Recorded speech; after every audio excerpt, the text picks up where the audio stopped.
너무 높아서 혹시 여기서 하면 안 될까? 갑자기 여기 강단을 보니까 아침까지는 떨리진 않았는데 강단을 보니까 갑자기 여기 가슴이 쪼여서 저는 간단하게 하겠습니다. 네팔에 저는 이제 결혼하기 전부터 우리 형들 만나면서부터 사역을 시작했던 것 같아요. 국내 이제 교회 사역을. 그것은 제가 계획했던 부분은 아니에요. 저는 좀 이렇게 편안하고 변화를 싫어하는 사람인데, 주님이 이제 우리 형제를 만나면서 막 버라이어티하는 삶을 저에게 허락하셨거든요. 그렇게 이제 버겁게 사역을 하고 있는 차에 이제 네팔에 가자고 그랬는데, 이제 사실 엄청 반대를 했어요. 예전에 98년도에 제가 구하나사 와가지고 한국에 혼자 나왔던 적이 있어요. 그때 이제 자매선교회에서 잠깐 간증을 했던 거 혹시 기억하시는 분 있을려나 모르겠어요. 하여튼 그때 이제 잠깐 얘기를 했는데 정말 주님 앞에 기도했어요. 전 안 간다고. 참 주님이 저를 여기까지 인도하신 거는 말씀이었어요. 다른 게 아니고 저는 이제 성향상 막 이렇게 이제 남편한테 내 어려움을 얘기하기보다는 주님이 참 귀한 걸 가르쳐 주신 게 뭐냐면은 어려울 때 주님 앞에 엎드리는 법을 이렇게 이제 계속 가르쳐 주셨는데 계속 주님과 싸웠어요. 저는 여기 네팔에 안 간다고. 한국의 사역도 버겁지만 그러나 한국에 강원도 아무것도 없는 노지에는 내가 가겠다고. 그러나 네팔은 아닙니다. 근데 이제 사실 네팔이라는 나라보다 외국이라는 나라, 처음에 인도네시아라고 그랬거든요. 그러니까 외국이라는 나라 자체가 제게는 생소했고 너무 무서웠어요. 언어도 안 되고, 내가 거기 가서 어떻게 살지라는 이제 이런 생각도 들고, 두렵고 무서웠기 때문에 아무도 없는 그곳에 이제 간다는 게 도저히 이제 용납이 안 돼서 안 간다고 이제 걔한테 우리 형제 기도해봐. 그래서 뭐 내가 안 갈 건데 기도할 필요가 있나 이렇게 하면서 이제 그때부터 주님과 다투기 시작한 거예요. 주님, 저는 아닙니다. 저는 네팔에 갈 만한 사람도 안 되고 가기도 싫고 그냥 한국에서 그러면 잘하겠습니다. 이렇게 계속 한 달을 그렇게 주님과 다퉜던 것 같아요. 다투면서 이제 그래도 주님이 이제 아무 일도 못 하겠어요. 마음의 평안함도 없고 이제 교회도 왔다 갔다 하고 평상시처럼 하지만 제 마음은 진짜 막 엄청난 파도처럼 요동치는 그런 시기가 한 달 정도 있었는데 그래도 이제 아침마다 기도하고 말씀 보는 습관은 있어갖고 이제 말씀을 이렇게 펴놓으면은 가만히 이제 그거 갖고 이제 주님과 싸우는 거예요. 그렇게 한 달을 이제 주님과 계속 다퉜어요. 근데 주님은 아무 말씀도 안 하셨어요. 그냥 제가 계속 투정 부리고 나 안 간다고 할 수만 있으면 이거를 이제 취소해달라고 이렇게 기도를 했는데, 주님이 어느 날 이제 그래도 말씀을 계속 마가복음을 한 장씩 이렇게 이제 보고 있었는데, 눈으로만 봤지 사실 마음으로는 읽을 수가 없었어요.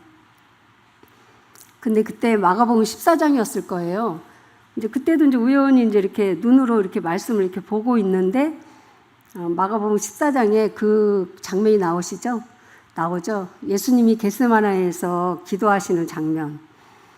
할 수만 있으면 이 잔을 내게서 옮겨달라고 예수님이 하나님 앞에 기도하시는 장면이죠. 십자가를 앞에 놓고. 근데 거기서 제가 막 무너지는 거예요.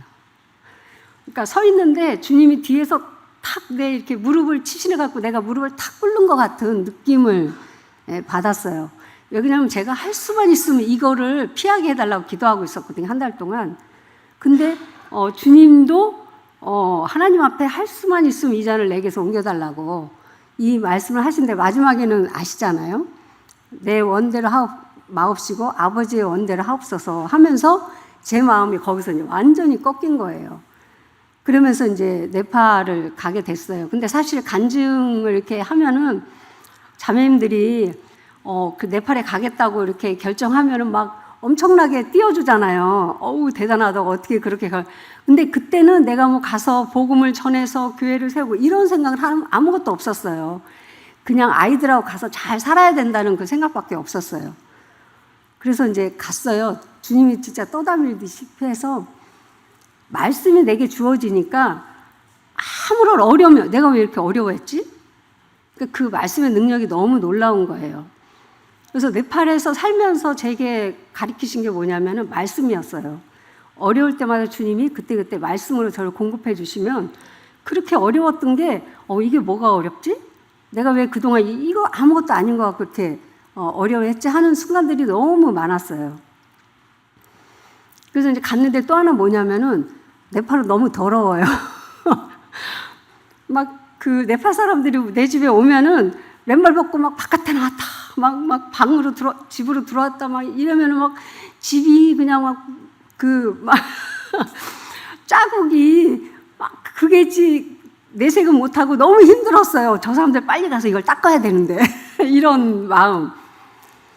막 그런 것들이 어려웠었는데 한 번은 주님이 이제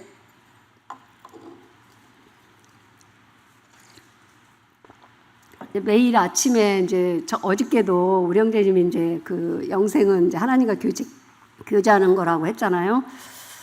이제 매일 아침에 주님과 이제 교제를 하면서 성경을 이제 보고 있었는데 그날 이제 그것 때문에 이렇게 자주 이렇게 마음이 어려웠어요. 네팔 사람들 집에 가도 그렇고 뭐 그 상상 이상을 초월하는 그런, 물론 제가 이제 어렸을 때 고생을 해서 자라왔지만은 이제 내 집에 찾아오고 내가 이제 네팔 그 사람들한테 이제 찾아가고 이런 것에 있어서 저 주님이 또 제 마음을 바꾸시는 계기가 있었는데 데살로니가 전서 2장 마지막 절이에요. 그 사도 바울이 데살로니가 성도들을 보면서 하는 얘기가 이들이 내 자랑이고 내 면류관이라고 하는 그 고백을 하는 걸 딱 이렇게 말씀을 보면서 주님이 저에게 이 네팔 사람들이 나중에 주님 앞에 서는 날 이들이 내 자랑이고 내 면류관이다라는 그 말씀을 딱 주어지는데 그때부터 제 마음이 이제 또 완전히 바뀌게 된 거예요.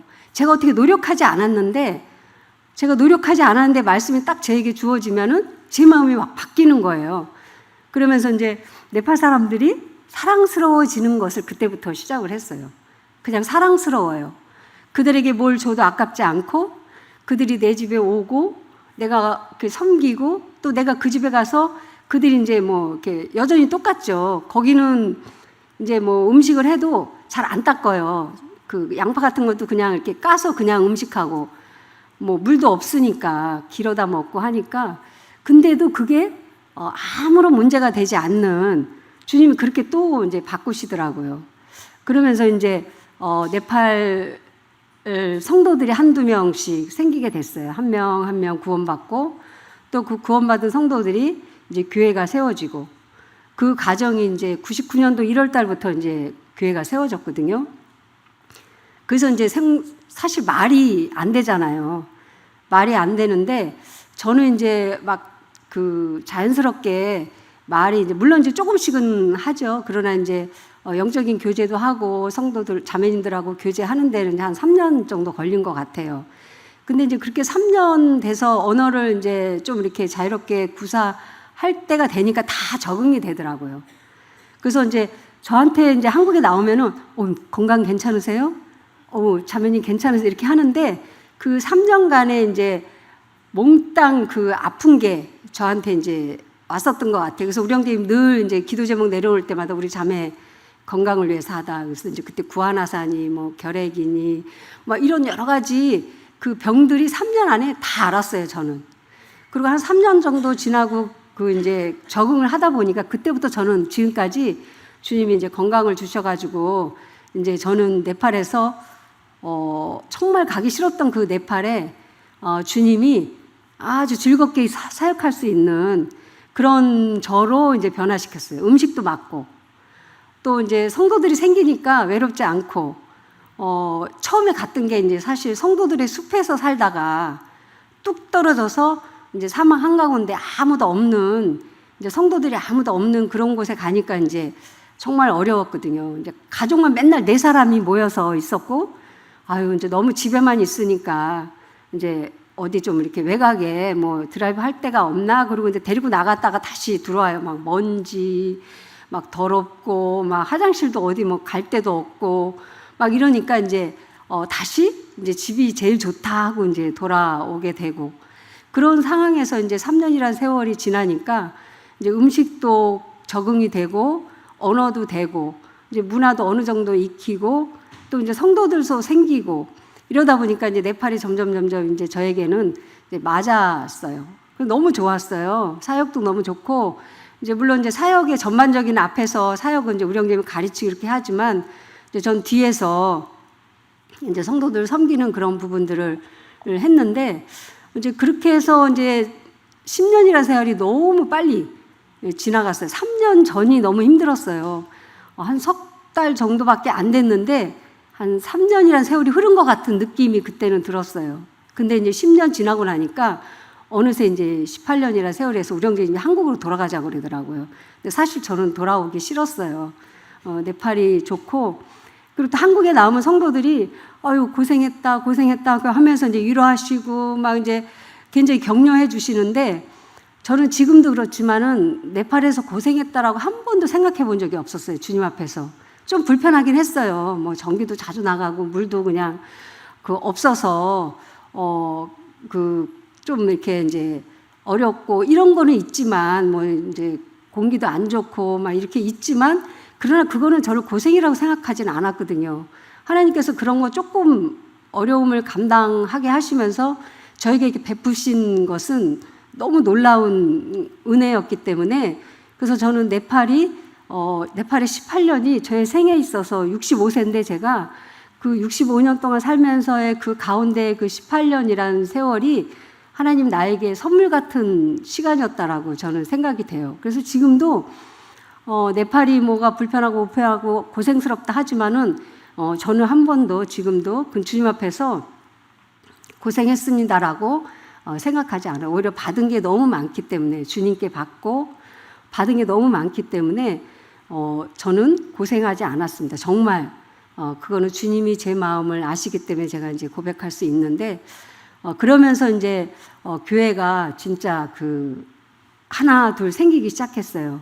그리고 중간에 이제 또 최근미 형제님이 함께 동역하면서 더 빨리 사역이 이제 늘어나고, 이제 뭐 세보진 않았는데 저희가 올 때만 해도 이제 13개의 교회가 이제 생기면서 지금도 이제 뭐 1년에 한 번씩 이렇게 연합으로 전국적으로 모이면은 막 500명 이상 모여서 이제 수련을 할 수 있는 이런 이제 것이 되어졌고, 그래서 네팔은 우령대님이 이제 처음에 와서 진짜 네팔이 이렇게 못 산다 이렇게 했을 때 뭐 얘기했던 것처럼 저는 이제 풍족한 생활을 안 해봤기 때문에 어렸을 때 그것이 전혀 이제 문제가 되지 않았고, 네팔에 들어가서도 저는 지금 드라마가 뭐가 지금도 이제 가끔 이제 보는데 우령님 그거 또 봐 이렇게 얘기하는 게 뭐냐면 응답하라 1988 그 드라마가 굉장히 향수에 젖어서 저는 좋아하거든요.